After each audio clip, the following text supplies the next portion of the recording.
నమస్కారం ఘంటారావుకు స్వాగతం. ముందుగా ప్రధానాంశాలు. పెట్టుబడుల లక్ష్యంగా సీఎం చంద్రబాబు సింగపూర్ పర్యటన. సుర్బానా జురాంగ్ ఎవర్సెండై సంస్థలతో ముఖ్యమంత్రి భేటీ.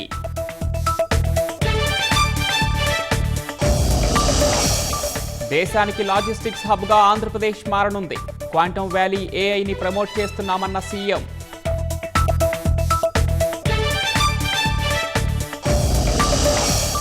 ఉత్తరాంధ్రకు Arcelor Mittal steel plant తెస్తున్నాం.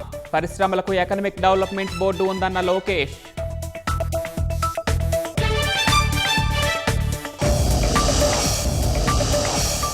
గాజాలో Israel మారణ హోమం. 24 గంటల్లో 54 మంది పాలస్తీనియన్లు మృతి.